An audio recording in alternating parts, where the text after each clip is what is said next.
और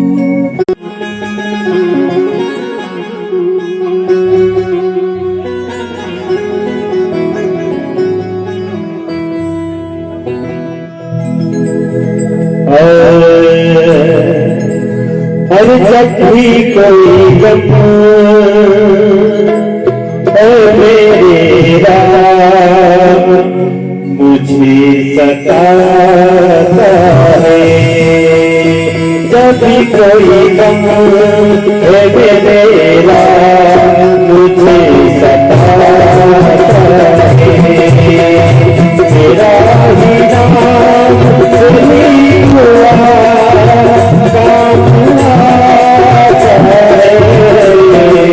जब भी कोई गम है मेरे राम मुझे सताता है, जब भी कोई गम है मेरे राम मुझे सताता है।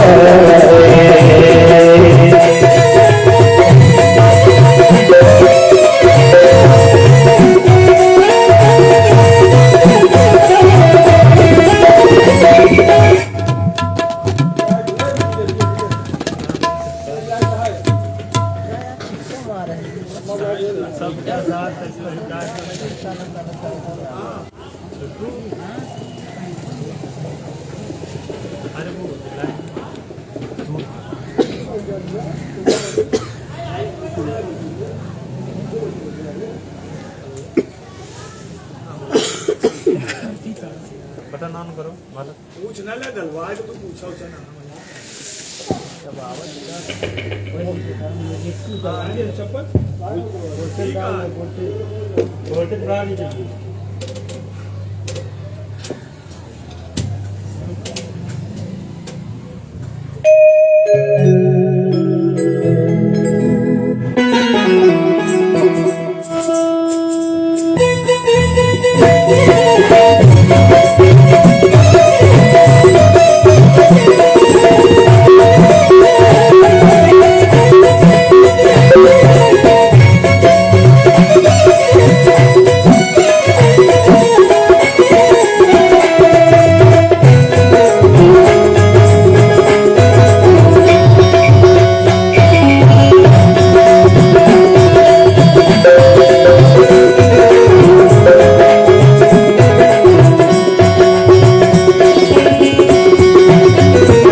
बोले राजा रामचंद्र की जय।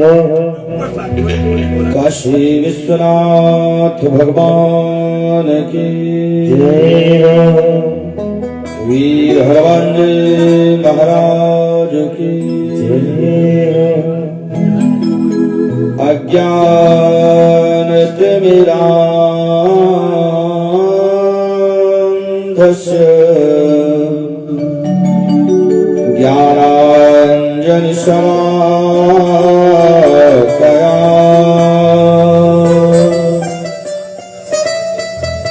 चक्षुरुन्मीलितं येन तस्मै श्री गुरुवे नमः। अंजनादलदलं वीरम् जानकी शोकनाशनम् कपीश्वमक्षः कारम् वन्दे लङ्काभयङ्करम्।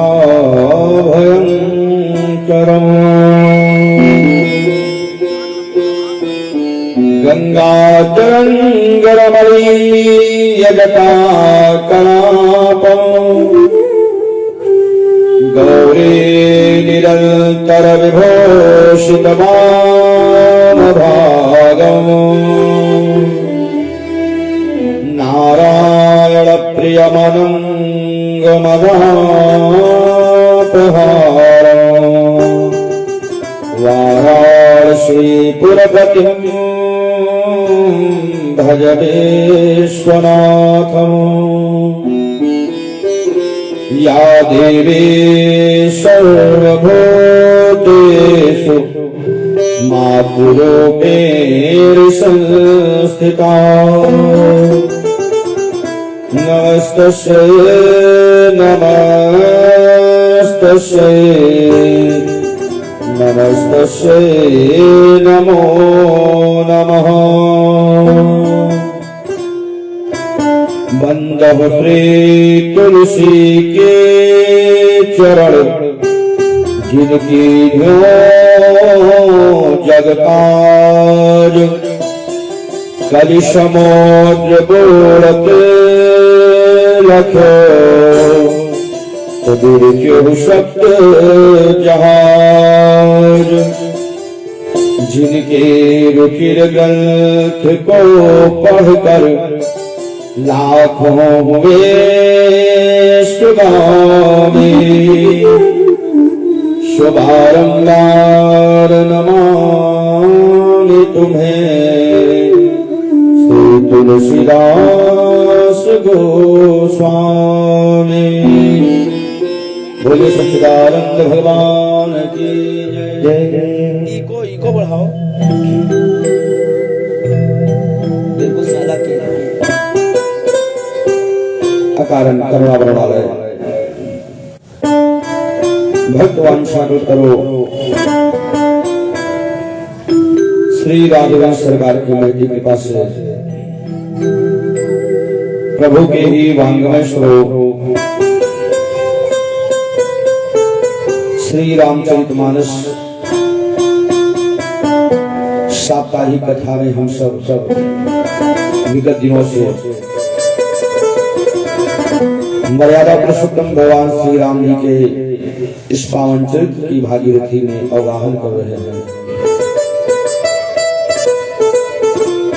यह कार्यक्रम लंबे इंतजार के बाद 500 वर्षों के पश्चात मर्यादा पुरुषोत्तम भगवान श्री राम जी के पावन प्रतिष्ठा के उपलक्ष्य में समस्त ग्राम सभा के निवासियों के सहयोग से इस्माइलगंज रामलीला कमेटी के सानिध्य में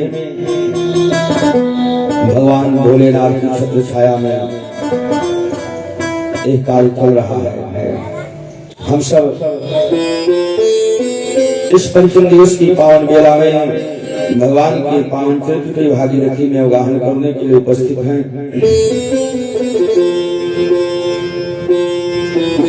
हम लोग इस कड़ी में आगे बढ़े।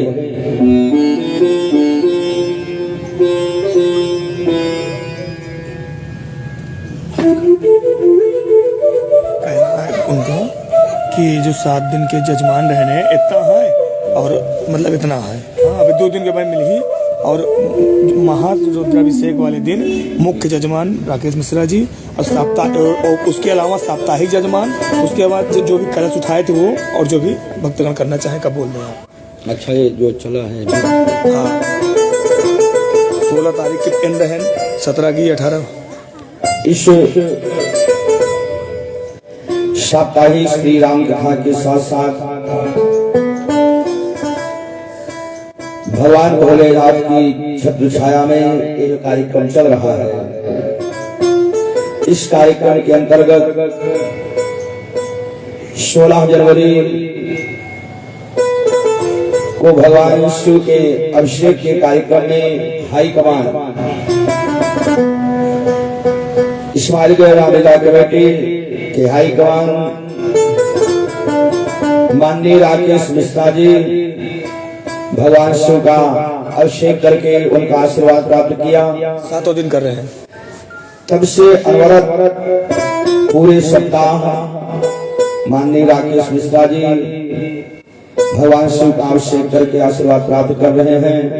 इनके साथ साथ 17 तारीख को माननीय धर्मरा नारायण मिश्रा जी, 18 तारीख को ब्रजेश त्रिपाठी जी, शिवांश जो कि शिवांश त्रिपाठी जो इस कमेटी के संरक्षक हैं, रामलीला कमेटी के शिवांश पुत्र हैं।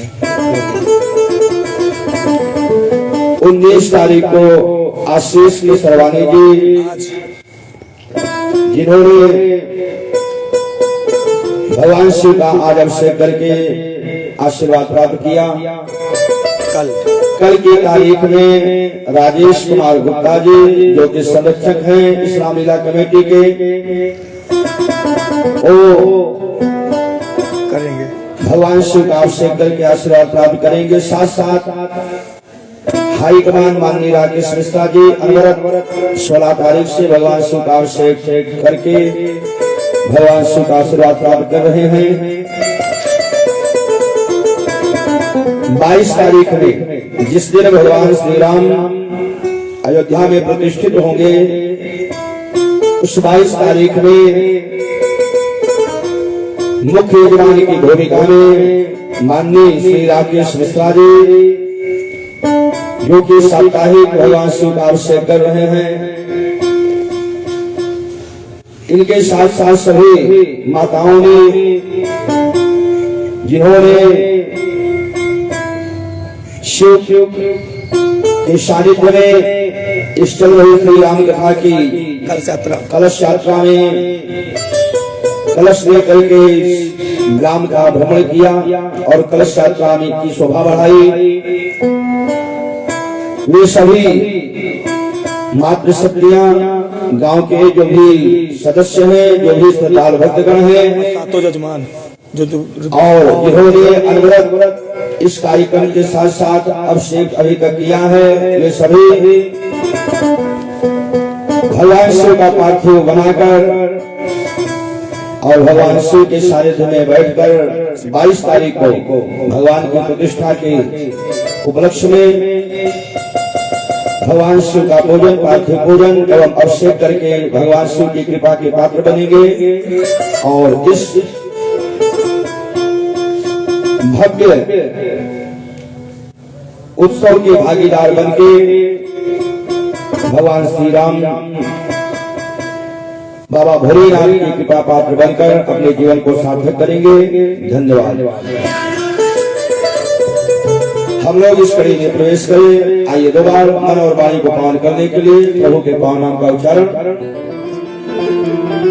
अरे जान के नाथ मुझ पर दया कीजिए जानकी नाथ मुझ पर, दया कीजिए जानकी नाथ मुझ पर, दया कीजिए जानकी नाथ मुझ पर, दया कीजिए जानकी नाथ मुझ पर, दया कीजिए अपने चरणों में मुझको लगा दीजिए, अपने चरणों में मुझको लगा दीजिए, जानकी नाथ मुझ पर दया कीजिए, जानकी नाथ मुझ पर दया कीजिए।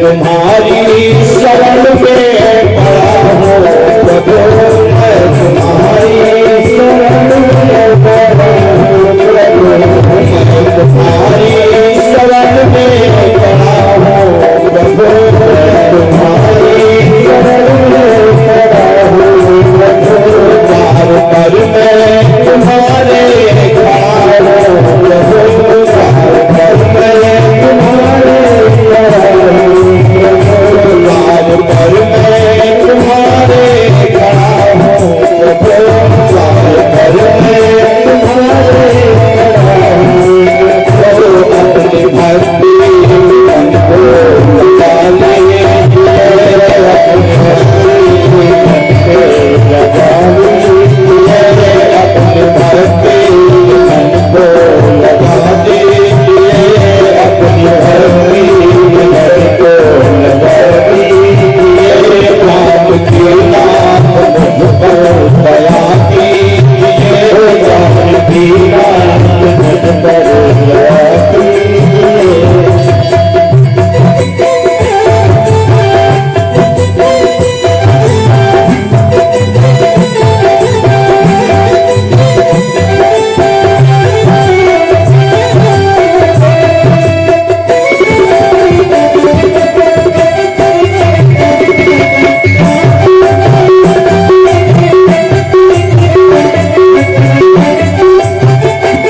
नाम किस दिन तुम्हारा है बता दो, नाम किस दिन तुम्हारा है बता दो, नाम किस दिन तुम्हारा है बता दो, नाम किस दिन तुम्हारा है बता दो, सेवा पूजा तुम्हारी करता रहो, सेवा पूजा तुम्हारी करता रहो, सेवा पूजा तुम्हारी करता रहो, सेवा पूजा तुम्हारी करता रहो, मेरे अपराध सारे क्षमा कीजिए, मेरे अपराध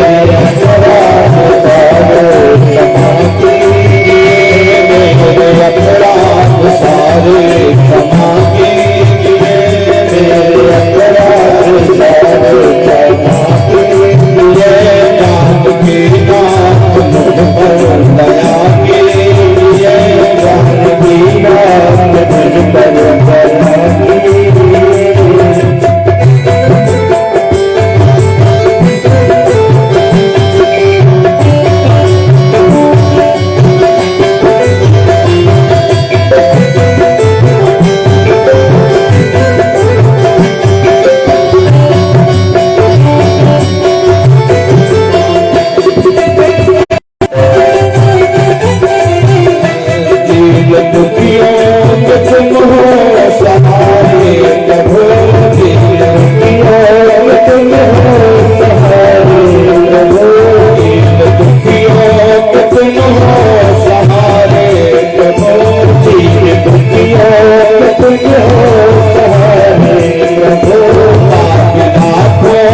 तुमने पुकारे प्रभु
बोलिए रामचंद्र की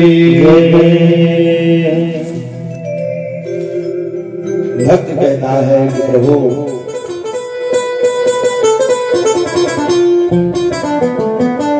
चाहे जिस परिस्थिति में रखो, चाहे जैसे रख गिरधारी, बस होती रहे मुलाकात, क्योंकि एक चरण ही तो है जो शिव को आनंद प्रदान करने वाले हैं। उसी का जीवन तो सार्थक है जिसका संबंध आपके चरणों से हो गया।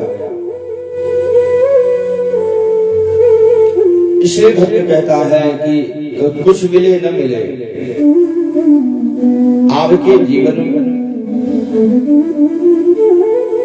दिए हुए हैं और आप ही की कृपा से ये जीवन सार्थक हो सकता है। तो आप इतनी कृपा कीजिए कि आपका हमारा जो संबंध है, शरीर का महत्व तो तब है, कहा तो गया है कि मानव का शरीर बड़ी भाग्यशाली है, लेकिन भक्तों ने कहा कि जिस शरीर से भगवान की भक्ति मिल जाए वही शरीर सार्थक है।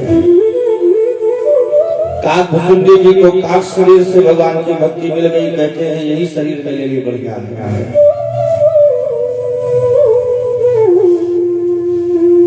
गज को गज रूप में, गज शरीर ने ही कहा भगवान की भक्ति उसको मिल गई, वो कहता है कि मेरा ये जीवन सार्थक हो गया। महत्व शरीर का है, लेकिन शास्त्र क्या कहता है, जो परमात्मा ने जो शरीर दिया है इसका कोई न कोई तो महत्व है ना, एक एक अंग का कुछ न कुछ महत्व है। शास्त्र कहता है कि श्रोत्रम श्रुते नैव नकुलदेन, बढ़िया सुंदर कान है, उस कान में 5-5 तोला के सोने के कुंडल पहन लो। तो शास्त्र कहता है कि इन कानों की शोभा कुंडल पहनने से नहीं है, इस कान की शोभा किससे है? कहा इस कान की शोभा है भगवान की कथा को सुनने से। यदि भगवान की कथा कान में नहीं पड़ी तो कहा जिन हरि कथा सुनी नहीं काना, जो श्रवण रंध्रयहि भवन समाना। उसके कान कैसे हैं? कहा जैसे सांप की बिल, उसका कोई महत्व नहीं है, वैसे उस कान का कोई महत्व नहीं है जिसके कान में भगवान की कथा नहीं पड़ी। श्रोत्रम श्रुते नैव नकुलदेन, कान की शोभा कुंडल से नहीं, का भगवान की कथा श्रवण करने से। और दानेन पाणिर नतु कंकणेन, हाथ की शोभा, हाथ की शोभा है सत्कर्म करने से, हाथ की शोभा है दान करने से। इसमें भले ही कंगन न हो सोने के, लेकिन जो हाथ सत्कर्म में लगे हैं,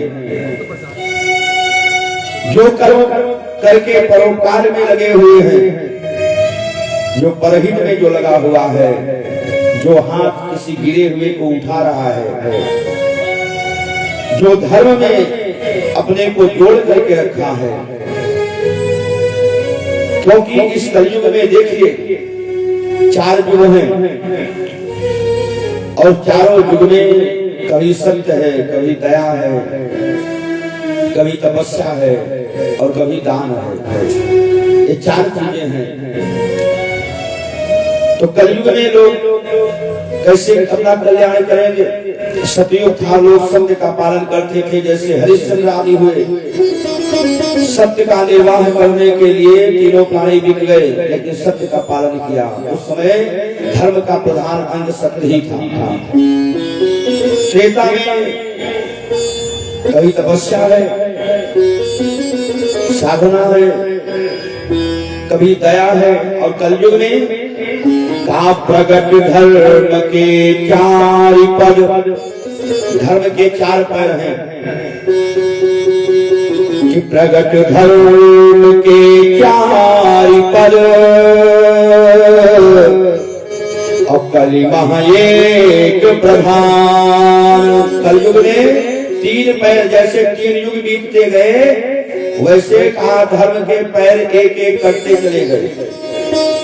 अब कलयुग में अगर धर्म रुका हुआ है तो एक पैर पर कि प्रगट धर्म के 4 पद, कली महा एक प्रधान।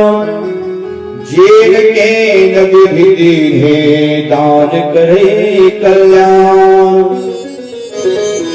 धर्म इस कलयुग में दान के ऊपर चल रहा है। वही शास्त्र कहता है, सूत्रम श्रुतेन कुंडलेन दानेन पाणिर्न तु कंकणेन विभाति कायः करुणा पराणाम् परोपकारेण तु चंदनेन। शरीर की शोभा परोपकार करने से है, शरीर की शोभा सत्कर्म करने से है। देखिए महापुरुषों ने बड़ी प्यारी बात कही, का इस संसार में सबसे बड़ा कौन है? हम लोग कहते हैं जिसको परमात्मा ने धन दिया है वो सबसे बड़ा है, लेकिन महापुरुषों ने क्या कहा कि जग में कौन बड़ा है प्राणी। संसार में कौन है जो बड़ा है? कि जग में कौन बड़ा है प्राणी। तो महापुरुषों ने कहा कि अंत समय जिस के अधीरों पर राम नाम की वाणी, जग में सबसे बड़ा वो प्राणी। संसार में सबसे बड़ा प्राणी कौन है? कहा जब अंत समय आए और उस समय भगवान का नाम मुख पर हो। संत महात्मा यही कहते हैं कि जन्म जन्म मुनि जतन कराही, अवंत राम कहीं आवत नाही। अगर अंत में प्राण निकलते समय जिसके जुबान पर भगवान का नाम हो, और भगवान का नाम कब होगा? आज जब शुरू से लिया होगा तब होगा। अब पूरे जीवन नहीं लिया है तो अंत में भी भगवान का नाम नहीं निकल सकता है। भाई जब कुम्हार घड़ा बनाता है, बनाते समय जब घड़ा कच्चा होता है और उस समय बनाते हुए घड़े को जब टेढ़ा हो तो पीट करके सीधा करे तो हो सकता है, लेकिन अवा में पकाने के बाद अगर कुम्हार सोचे घड़े को सीधा हो जाए, पीट करके कर ले तो फूट जाएगा, लेकिन सीधा नहीं होगा। इसलिए कहा कि भजन कर मस्त जवानी में बुढ़ापा किसने देखा है। लोग कहते हैं ना, अरे अभी क्या भजन करें, जब बुढ़ापा आएगा तो भजन करेंगे।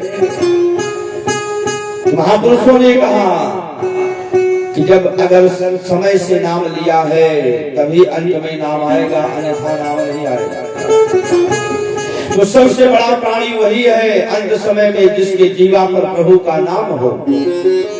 दूसरा, था जग में कौन बड़ा है ज्ञानी, इस संसार में कौन है जो बहुत ज्ञानी है।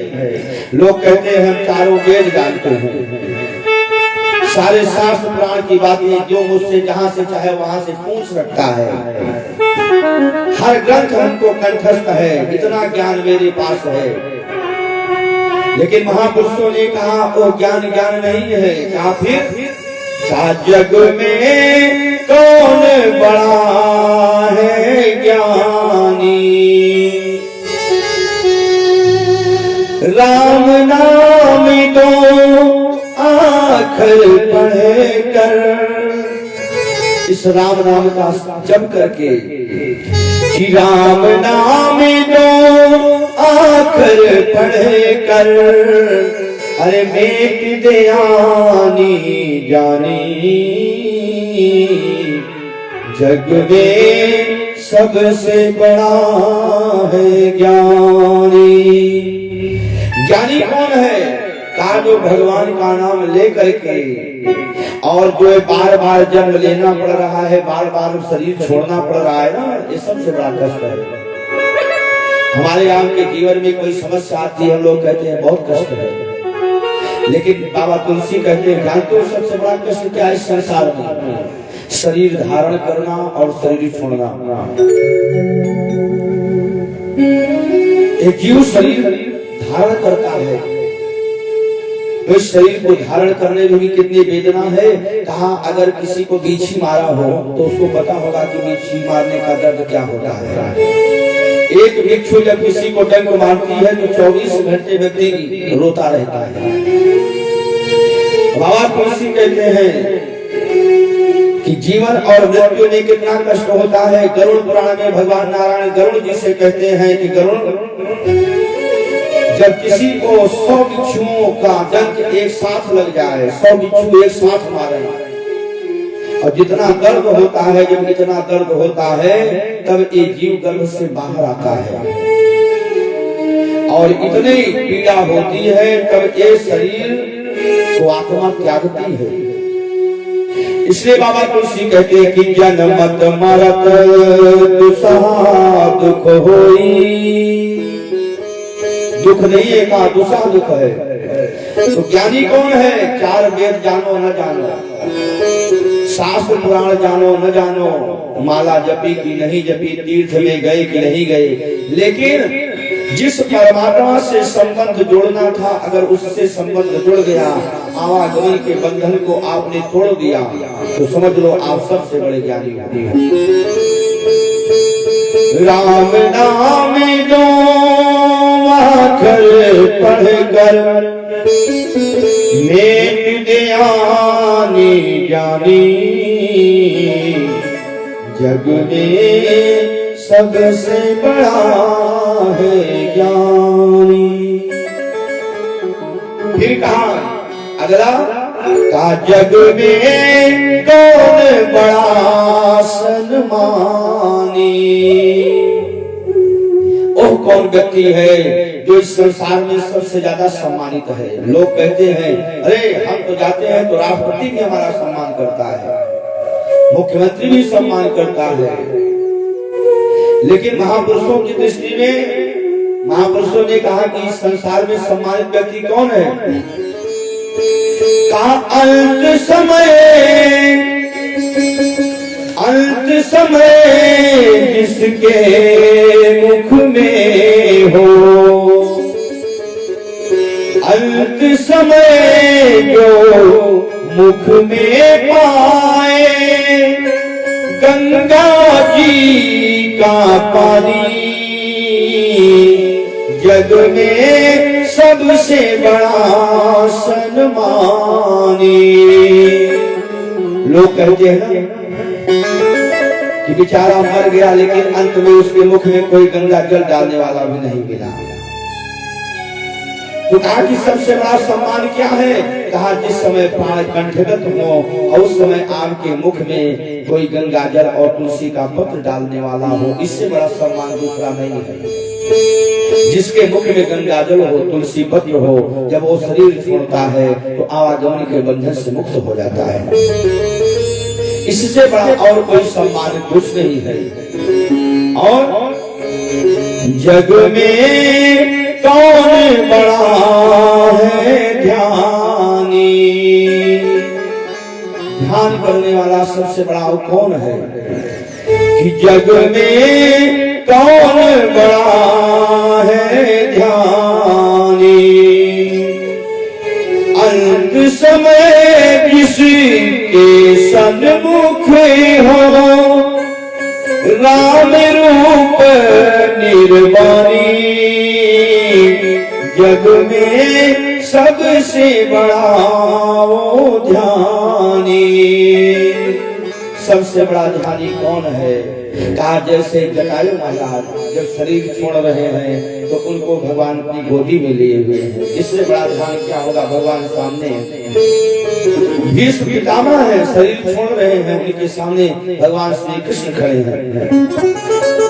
गज है, गज की रक्षा के लिए गज ने ध्यान किया भगवान का, तो गज की रक्षा के लिए भगवान सामने हरि उपस्थित हो गए।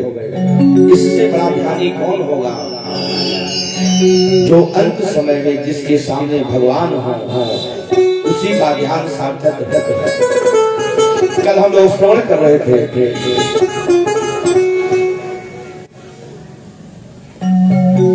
भगवान के अवतार के विषय में बाबा भोलेनाथ ने बताया कि भगवान के अवतार के कई कारण हैं। और पार्वती निर्गुण और सगुण में कोई अंतर नहीं है। उदाहरण में कहा जैसे जल है, जल ही बर्फ बन जाता है तो उसका एक रूप हो जाता है। और अंत में कहा वास्तविक रूप क्या है? कहा वो बर्फ भी धीरे धीरे पिघल करके जल बन जाती है। तो परमात्मा कहता है न मैं साकार हूँ ना मैं निराकार हूँ। भगवान कहते हैं न मैं साकार हूँ ना मैं निराकार हूँ, मैं अपने भक्तों के भावना के अनुसार हूँ। जब हमारे भक्त के ऊपर कोई संकट होता है, जब इस धर्म के ऊपर कोई संकट होता है, तब इस धर्म की रक्षा के लिए, अपने भक्तों की रक्षा के लिए मैं अवतार धारण कर लेता हूँ। देखिए, क्योंकि धर्म कोई और नहीं है। शास्त्र कहता है कि राम विग्रह वाले धर्म,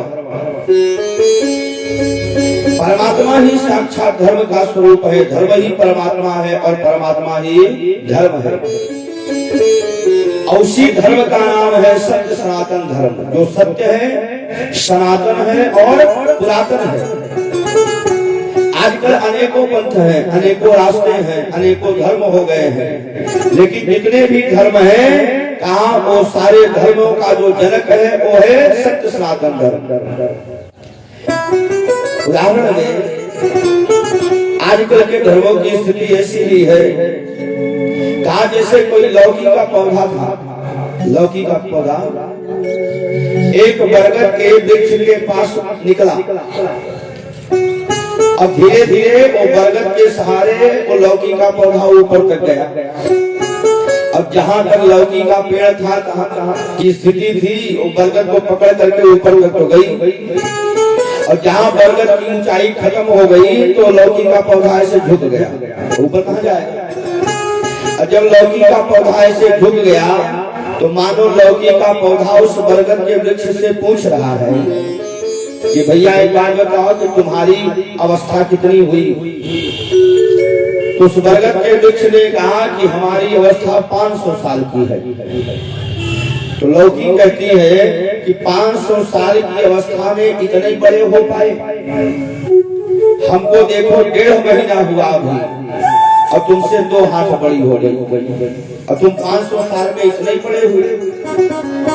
तो उस वृक्ष ने बड़ा सुंदर उत्तर दिया, कहा अरे लौकी सुन, मेरे इस 500 वर्ष की अवस्था में तेरे जैसे न जाने कितनी लौकी आई, न जाने कितनी लौकी चली गई। मैं क्यों का क्यों बना हूं? मेरे ऊपर कोई आपत्ति नहीं आई। तो महापुरुषों ने कहा कि जैसे वो अचल बट वृक्ष है, कहा ठीक उसी तरीके से ये सनातन धर्म है जो स्वर्ग के वृक्ष के सदृश कहा अचल है। और जो आज जो नए नए पंथ बने हुए हैं, नए नए रास्ते बने हुए हैं, और जिनमें लोग भटक भटक करके अपना घर भूल गए। एक बात याद रखना, जिसको अपने घर में शांति नहीं मिलेगी उसको और कहीं शांति मिल नहीं सकती है। लाख आपको सुविधा यहाँ मिल जाए, लेकिन जब तक आप अपने घर नहीं पहुंचोगे तब तक आपको शांति नहीं मिलती है।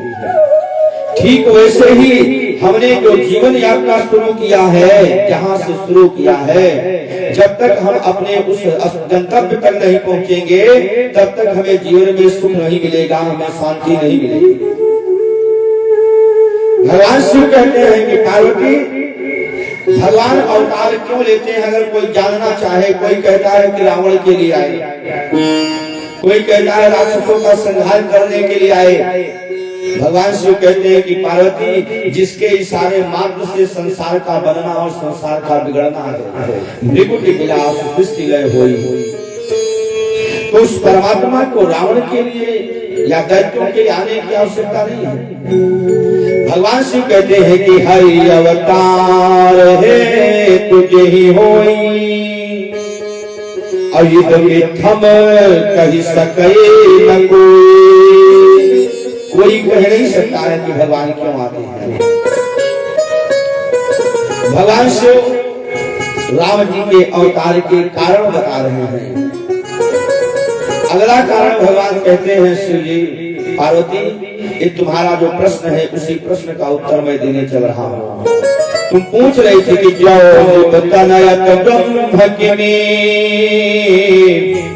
नारी बिरहा मति भोरे, अगर परमात्मा ब्रह्म है तो राजकुमार क्यों बना, और राजकुमार है तो ब्रह्म कैसे है? ये तुम्हारा प्रश्न है।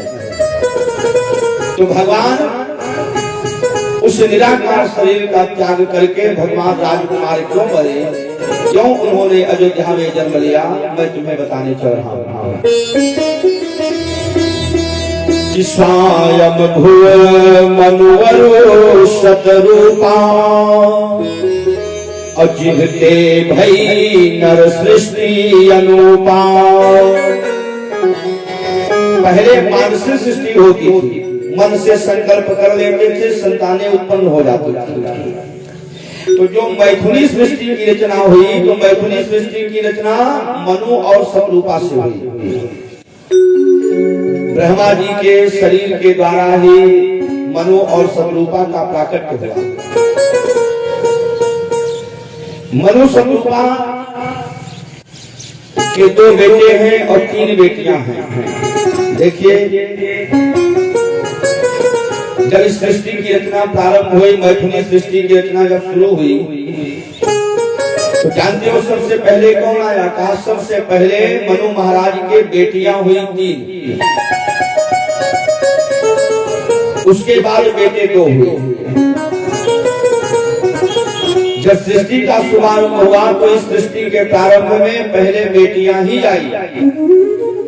सबसे बड़ी बेटी है जिनका नाम है आकुति, जिनका विवाह रुचि प्रजापति के साथ हुआ। दूसरी कन्या है जिनका नाम है देवहूति, और जो सबसे छोटी कन्या है जिनका नाम है प्रसूति। देवहूति का विवाह कर्दम ऋषि के साथ हुआ और प्रसूति का विवाह दक्ष के साथ हुआ। 3 बेटियां हुई। देखिए, यही मनु महाराज के द्वारा ही ये जो मानव का जो चलन चल रहा है, ये मानव की रचना मनु और शतरूपा से ही हुई। मनु शतरूपा की जो 3 बेटियां हैं, तीनों बेटियों का वंश है बड़ा अच्छा है। आजकल हम लोग घर कब छोड़ते हैं मालूम है? अगर घर में परिवार हमारे अनुकूल न हो या घर में हमेशा झगड़ा लड़ाई मचा हो, तो आदमी क्या करता है? घर छोड़ करके चला जाता है। बाबा तुलसी कहते कि नारी मोई गृह संपत्ति नासी, या तो पत्नी चल बसी संज्ञा संपत्ति का विनाश हो गया, तब क्या हुआ? कहा मोड़ मुड़ाए हुए सन्यासी। लेकिन मनु महाराज, जिससे हम मानव समाज का सृजन हुआ है, वो मनु महाराज ही घर छोड़े। लेकिन कब छोड़े? कहा क्या मनु महाराज का परिवार गड़बड़ है? क्या नहीं। हम आज एक छोटे से घर को नहीं त्याग पाते हैं, लेकिन मनु महाराज इस धरती के एकमात्र राजा थे। उस समय अमेरिका, पाकिस्तान, स्विट्जरलैंड, जापान, चीन, ये कोई देश नहीं था, केवल एक धरती थी। और उस एक धरती के एकमात्र राजा थे मनु महाराज। उनकी पत्नी है शत्रुपाली, 3 बेटियां हैं। पहली बेटी है आकुति। बेटियों का वंश भी बड़ा अच्छा है। कैसा है? कहा जो बड़ी बेटी है उनके यहाँ स्वयं भगवान ही यज्ञ पुरुष के रूप में आए, और माँ लक्ष्मी कहा वो दक्षिणा के रूप में आई। पहली बेटी का ऐसा वंश है, इनके यहाँ भी भगवान आए। दूसरी बेटी है जिनका नाम है देवहूति। देवहूति के यहाँ भी स्वयं भगवान ही अवतार लेकर के आए, जिनका नाम है कपिल भगवान, जिन्होंने अपनी माता को उपदेश दे करके सांख्य शास्त्र का आज भी गंगा सागर में बसे हुए हैं। लोग दर्शन करने के लिए आते हैं कपिल भगवान का। तीसरी बेटी है जिनका नाम है प्रसूति। उनका विवाह दक्ष के साथ हुआ है, और उनके यहाँ कहा माता सती का जन्म हुआ। 3 बेटियां। 2 बेटे हुए उत्तानपाद और प्रियव्रत। उत्तानपाद के यहाँ ध्रुव पैदा हुए। इन्हीं ध्रुव के वंश में भगवान के ही अंशावतार महाराज पृथु हुए। ये बड़े बेटे का वंश है। जो छोटे बेटे हैं प्रियव्रत, उनके यहाँ स्वयं भगवान ही ऋषभदेव के रूप में आए, जिनके द्वारा जैन धर्म की रचना चल रही है। इतना सुंदर परिवार है, धरती के एकमात्र राजा है। लेकिन मनु महाराज एक दिन बैठ करके रो रहे थे एकांत में। मनु महाराज बड़े दुखी थे। किसी ने कहा कि क्यों रो रहे हैं? परिवार अच्छा नहीं है? कहा नहीं। मनु महाराज क्यों रो रहे? कहा होई न विषय विराग। हम आप इसलिए रोते हैं कि लड़के की नौकरी नहीं लग रही। हम आप इसलिए रोते हैं कि हमारे घर में धन नहीं है। हम आप इसलिए रोते हैं कि हमारे मन मुताबिक काम नहीं हो रहा है। लेकिन कभी हम इसलिए नहीं रोए कि हमारा जीवन बर्बाद हो रहा है, कभी भगवान का दर्शन नहीं हुआ।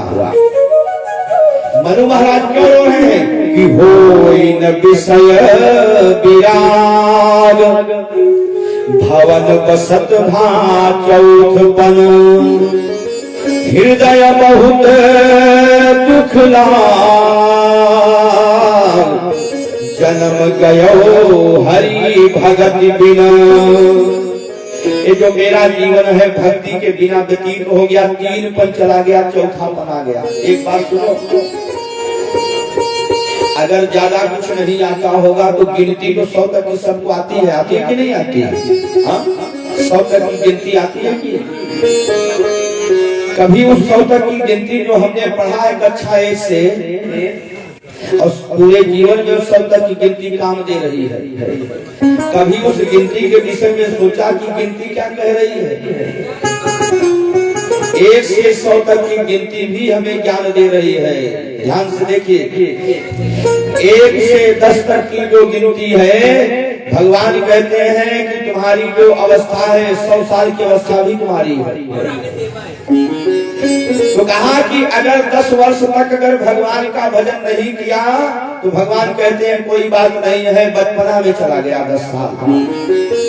लेकिन 10 साल के बाद जब 11वें वर्ष में प्रवेश किया तो गिनती क्या कहती है? 10 के बाद 11, 12, रह शब्द लगा है पीछे, याद रखना। अंतिम शब्द देखो, रह शब्द लगा है। भगवान कहते हैं 12 वर्ष की अवस्था हो गई, भजन नहीं शुरू किया, कोई बात नहीं, रह। एक गिनती 18 तक लगा हुआ है, रह शब्द। पूरे गिनती में पढ़ के देख लो, ये राह शब्द 18 तक राह शब्द लगा है। भगवान कहते हैं कि 18 की अवस्था हो गई, भजन शुरू नहीं किया, कोई बात नहीं रह, लेकिन 18 के बाद की जो गिनती आती है फिर उसमें अक्षर फिर बदल गया। 18 के बाद 19 राह शब्द हट गया, ईश शब्द जुड़ गया। ईश का मतलब है ईश्वर से। गिनती कहती है कि तुम्हारी अवस्था 19 की हो गई, ईश्वर से अपना संबंध जोड़ लो। कहा अगर नहीं जोड़ेंगे तो, अगर नहीं जोड़ेंगे तब, कहा आगे वाली जो गिनती है बड़ी खतरनाक है। आगे की गिनती कौन सी है? कहा 20। ये 20 नहीं है, ये 20 ही है। अभी 2020 गया है, सबको पता है कैसे गया है। इस शब्द कहा पूरी लाइन में लगा है। 21, 22, 23, 24, 25, 26, 27, 28, ये पूरी गिनती में लगा है। 31 वाली लाइन में भी इस शब्द लगा है, 41 वाली लाइन में भी इस शब्द लगा हुआ है। वो गिनती कह रही है अरे ईश्वर से संबंध जोड़ लो, भजन करो। और नहीं जुड़े तो वो फिर गिनती बदलती है 49। अब तो आस छोड़ दो। क्यों? क्योंकि इसके बाद की जो गिनती है 50, आधी अवस्था बीत गई तुम्हारी। अब तो आसरा छोड़ दो, अब भगवान से संबंध जोड़ लो। क्यों? फिर गिनती कहती है 51। वन शब्द लगा हुआ है, वन। ये वन शब्द लगा है। वन का दो भाव है। एक वन का मतलब क्या है? मंदोदरी ने रावण से कहा कि चौथे पन जाई कानन। वन को कानन भी कहते हैं कि चौथे पन जाई कानन। और संत कहें यसनी की दशानन। जब चौथापन आ जाए तो एकांत में रह करके भगवान का भजन करो, भगवान से संबंध जोड़ो। क्यों? भगवान नोटिस भेजता है। एक बात सुनो, परमात्मा भी ऐसा नहीं है कि हमको यहाँ मानव की शरीर देने के बाद भी भगवान निश्चिंत हो जाते, हमें सावधान नहीं करते। भगवान हमें नोटिस भेजते रहते हैं, सावधान करते रहते हैं। पहली नोटिस क्या है? कहा पहली नोटिस है कि बाल सफेद होने शुरू हो जाते हैं। और जब बाल सफेद होना शुरू हो जाए तो समझ लेना कि पहली नोटिस आ गई है। बाल कहता है कि जब तुम बाल थे तो हम भी बाल थे, हमने तो रंग बदलना शुरू कर दिया, तुम कब बदलोगे? तो हम लोग क्या करते हैं? कहा उस नोटिस को ठुकरा देते हैं, बाल काला कर लेते हैं। भगवान ने सावधान किया, लेकिन पहली नोटिस चली गई। भगवान कहते हैं कोई बात नहीं, दूसरी नोटिस जा रही। दूसरी नोटिस क्या है? कहा दांत साथ छोड़ दिए। जब पैदा हुए तब भी दांत नहीं थे, और जब अंत समय आता है तब भी दांत नहीं रहते। जब आवश्यकता नहीं थी तब भगवान ने दांत नहीं दिया, जब आवश्यकता थी तो दांत दिया, जब आवश्यकता फिर घट गई तो फिर दांत ले लिया। तो हम लोग क्या करते हैं? कहा नकली लगवा लेते हैं। चलो नहीं चना तोड़ पाएंगे तो लड्डू खा ही लेंगे। फिर तीसरी नोटिस आती है। दो नोटिस तक तो ठुकरा देते हैं, लेकिन तीसरी नोटिस जब आती है तो साथ में लेकर के जाती है। जानते हो तीसरी नोटिस क्या है? इस 7 साल की अवस्था वालों से पूछो, वो बताएंगे। दोनों पैर की गांठ धीरे धीरे जाम हो जाती है। अब इसमें आपका कोई उपयोग, आप कुछ भी करो, कोई दवा काम नहीं करेगी। थोड़े समय के लिए आपको आराम मिल जाएगा, लेकिन पूरा सोचो कि आराम मिल जाए नहीं मिलेगा। क्यों? ये तीसरी नोटिस है। अगर तीसरी नोटिस आती है तो खींच करके लेके जाती है, तो छोड़ती नहीं है। तो इसलिए गिनती भी कहती है कि 51, 52, अरे तेरे बनने का समय है। अरे तूने अभी तक मकान बनाया, दुकान बनाई, जमीन जायदाद बनाया, बेटी बेटे को पढ़ा लिखा करके डॉक्टर इंजीनियर बनाया, लेकिन अब तेरे बनने का समय है। अरे अब तू आत्म कल्याण के विषय में सोचो। देखो हम लोग बड़े लापरवाह हैं। अगर मान लो किसी को बंबई जाना है, उदाहरण में बंबई जाना है, 1000-1500 किलोमीटर का सफर है, और उसकी तारीख निश्चित है कि कल हमको जाना है, रात में 9 बजे हमारी ट्रेन प्रयागराज जंक्शन से है। तो तो आदमी उस 24 घंटा की यात्रा को करने के लिए 1 हफ्ता पहले से नजदीक भरना शुरू करता है, जो जो उसके काम की चीज है, होता है ना। 1 हफ्ते पहले से ही सूटकेस तैयार करता है, और 9 बजे जो ट्रेन का समय है, वो गाड़ी 9 से 9:30 पे जा सकती है, लेकिन 8:45 बजे नहीं जाएगी, ये पक्का। लेकिन जिस गाड़ी का समय जहां से छूटने का निश्चित है, उस 9 बजे की गाड़ी को पकड़ने के लिए हम 8:30 बजे प्लेटफार्म पे तैनात हो जाते हैं। वो जाएगी 9 बजे, 9 से 9:15 हो जाएगा, लेकिन 8:45 बजे नहीं जाएगी। लेकिन कहा 24 घंटे की यात्रा को सब करने के लिए 1 हफ्ते पहले से तैयारी करते हैं, और आधा घंटे पहले प्लेटफार्म पे जाकर के डट जाते हैं। लेकिन इस सबसे लंबी यात्रा कौन सी है? कहा अंतिम यात्रा जीवन की सबसे लंबी है, जिसमें तुम्हें अकेले जाना है। उसमें जो तुम्हारी पत्नी होगी, बेटा होगा, परिवार होगा, सगे संबंधी होंगे, और सबसे लंबी यात्रा जीवन की अंतिम यात्रा है, जो तुम्हें अकेली करनी है, और उसमें कोई लेन देन नहीं चलता है। लेकिन उसकी तैयारी के लिए, और उसका भी समय निश्चित नहीं है, ये शरीर कब छूट जाएगी, ये श्वास जा रही है, लौट करके वापस आएगी कि नहीं आएगी, इसका कोई भरोसा नहीं है। जो सबसे लंबी यात्रा है, जिसकी गाड़ी छूटने का स्थान भी निश्चित नहीं है कि यहाँ मरेंगे कि कहाँ मरेंगे, कब मरेंगे, इसका भी कोई पता नहीं है। एक बात याद रखना, बुढ़े हो करके मरेंगे इसकी गारंटी नहीं है, लेकिन मरेंगे जरूर, ये पक्का है। ऐसे जीवन की उस अंतिम यात्रा के लिए हम लोग निश्चिंत होकर के बैठे हैं। अरे अभी बहुत समय है भजन करने का, वहां से प्रमाण पत्र लेकर के आए हो कि 100 साल की उम्र होगी तो भाई मरेंगे। उस लंबी जीवन की यात्रा में, जिसमें हमको अकेले इस यात्रा को तय करना है, उस जीवन की यात्रा को तय करने के लिए हम निश्चिंत होकर के बैठे हैं, जरा भी विचार नहीं करते। इस विचार में है गया में बेटा पिंडदान कर देगा, मुक्ति मिल जाएगी। याद रखना, किसी भी ग्रंथ में, किसी भी आप पुस्तक में आपने पढ़ा कि सूरदास का बेटा गया, मीरा का बेटा गया, नानक कबीर सूर तुलसी का बेटा गया, तो गया में पिंडा मारा तो मुक्ति पाए, पढ़ाए कभी? उन्होंने अपने मुक्ति का साधन जीते जी किया, और जिसने अपने आत्म कल्याण के लिए जो स्वयं सजग नहीं है, तो बेटी बेटा किसके सजग होंगे जी? अपने कल्याण में हम खुद लापरवाह, अपनी आत्मा के कल्याण में बने हुए हैं। ऐसे भरोसे है कि बेटा पिंडदान कर देगा तो मुक्ति मिल जाएगी।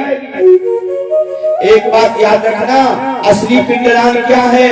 कहा देहे श्रीमान सुरुधिरे भिमति मतजत्वं जाया सुतादि सुसदा महतां विमुंच पश्यामि स्वं जगदिदं छलभंगुरिष्ठं वैराग्य रागरसिको भवभक्ति निष्ठा। आज मनो महाराज रो रहे हैं, तो किस लिए रो रहे हैं? कि होई न विषय विराग भवन बसत भाचौथपन, हृदय बहुत दुख लाग जन्म गयो हरि भगति।